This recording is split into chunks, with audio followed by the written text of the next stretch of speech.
me in trouble. How you guys doing? Yeah. You guys are burnt. Did you not put your sunscreen? Mine is built in. Yeah. All right, I got a couple shout outs I want to make. Let me give a shout out to my crew over there. How you doing, friend? I got to give a shout out to my friend Marco. Where's he at? Where's Marco? Marco. Right? You got to say it. I met a new friend today. Dallas. Where's Dallas? No. Yes, it's in. It's going to be a long night. We had the comedian already. You guys can stop. This has been an amazing time for me. And I want to take a little time to share some of my story with you this evening. It's not the easiest thing for me to do because when you think back to the things that have happened in your life, some of those things are difficult. Some of those things are hard to deal with. Some of those things are hard to reconcile. But I think it's important to be able to share some of those things because maybe somebody else can gain from your story. And I always want you to remember, we don't focus simply on the pain. We always end with victory. Amen? So we're going to talk about that. All right, so my first time at Summer Carnival was 3 years ago. No. Well, 3 or 4 years ago? 3? 4. 1, 2. It's 4 because you skipped a year. The first thing we did, we ended up in the dining room, right? It was dinner time, is what it started with. We had already put our stuff in our room, and we had no idea where to sit. Now we can go and we know what the table setup is. We get there, we know who to sit with. We get to meet new friends, and we've sat with as many of you as we could so far. So we walk in the room, and everybody's doing their thing. It seems like everyone here knows each other, and we don't know anybody. And then we have this one young lady comes up and says, "You should sit with us, because we want to hear your accent." That's the only reason. She wanted to make fun of us. So we go sit with her. Her name was Savannah. And she's not here this year. I know, maybe, did I hurt you? Savannah's not here this year.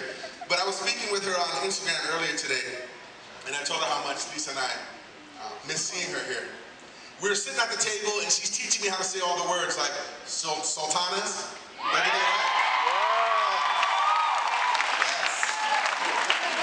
Raisins. Now you guys say raisins.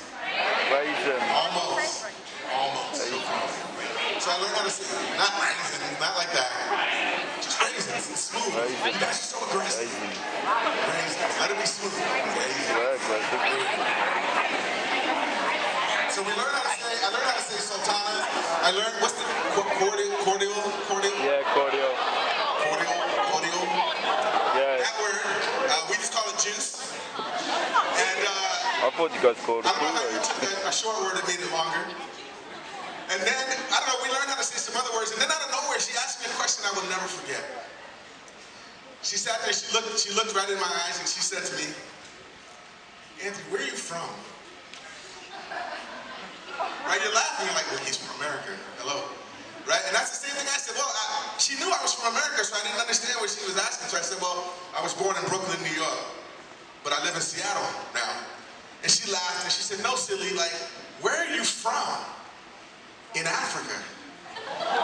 Oh. Well, no, but she was originally from Africa. She was asking me, like her family was, at least half her family was from Africa. And so she was really curious. She saw that there was something about me. She looked at my skin, and she saw that there was something about me that I had African heritage somewhere in my family. And I took a minute to think, and I said, "I don't know." And she said, "Well, what do you mean you don't know?" And all I could keep saying to her is, I don't know. And then I realized it was the first time in my life that I'd ever been asked that question. It wasn't just simply the question, "Where are you from?" but it was, "Where are you from in Africa?" And as you can see, I mean, I have darker skin. Most people assume immediately that somewhere in my family there were some people from African descent. But in America, if you're black, you don't know where you came from. I don't know much about any of of my history, where my family came from as it relates to Africa. I don't know how much you know about American slavery, but black people, especially of African descent, we don't know where we came from. We weren't allowed to know. Our history, our culture, our heritage was stolen from us. It was erased from our history. So we don't know. The only thing that we can identify in regards to our African brothers and sisters is just the color of our skin. But we have no idea where we come from. And without knowing it, we, as American blacks, we've been spending a great deal of time trying to figure out, well, where is it that we do come from? We're constantly searching, where did we come from? How did we get here? What's my heritage like? What was the original language? What did my family speak? What did they know? What were the traditions? What was the culture? We just don't know. And the problem is, if you don't know where you've come from, how will you ever be able to relate to problems? The problems were still there. The pain was still there. Things kept happening to me. And my choices were worse. And the problems kept coming. And I was so lost. And I tried to find an escape from these problems. And I tried to find a relief from these problems. But I had nowhere to turn because I had left everything and everyone. And I left the God and everybody who was surrounding me when I needed them the most. And I was alone. And I felt like that lost son. And I was desperate. I'd forgotten the God that taught me real love. I'd forgotten about how Jesus gave his life for me. And I did what so many others do. I did what maybe many of you have done. I tried to find my value in a false identity. I found relief in alcohol, and I drank myself to sleep every night. I got involved in things that I'm embarrassed to talk to you about in this room because I don't want you to look at me any differently tomorrow. I was lost. I was broken. And I tried to fake it. I ended up with a really good job, and I could fake it around people, and I was making lots of money. And in America, if you have a good job and you have a lot of money, of course you have no problem, so I could fake it really well. But I was empty in here. And I thought, this is it. This is how it ends. Alone and broken. Until I met this young lady. I walked into this store to buy some frames for some pictures I had purchased.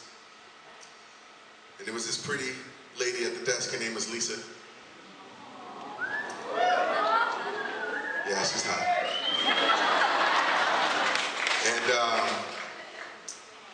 And we were talking, and she gave me her number. She tried to be real slick. She said, I don't usually do this. And she slid it across the table. And we continued to talk, and I asked her, let me take you out on a date. But I didn't say it like that. Let me take you out on a date. I licked my lips to her. Let me take you out on a date, girl. And she fell for it. And so I took her out on a date. And I tried to impress her. I was making lots of money. I could live this fake life. I could seem like I was full of something great, but I was empty in my heart. And I took her out, and we sat, and we talked about life, and I just enjoyed being around somebody who was positive, and we had a great time, but I had to leave for 2 weeks, so I called her a couple days later after that date, and I wanted to get date number 2. But to be honest, can I be real with you? Can I be real with you? I wasn't trying to find a wife. I was trying to do something else. I know. Don't think about me differently tomorrow. But she wasn't having it.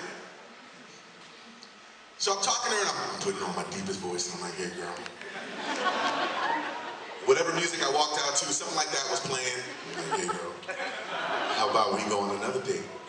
And I knew if I could just one more time, if I could get her out one more time. And she says to me, do you know Jesus? I'm like, why are you bringing him up? He ruins the party. And she says, I tried to remember some things that I knew when I was in church as a kid, and I tried to tell it to her, and it was stupid because I couldn't even recall all the right stuff, and she's like, so no, you don't know him at all? And she begins to do this thing. She says, let me tell you my story. Let me tell you who Jesus is to me. And she begins to talk about all the things that happened in her life, but the hope that was there because of Jesus. And I'd never heard anybody talk about Jesus like that, at least not in the past 12 years for sure. And she says, you know what? For our second date, maybe we could go to church. I know.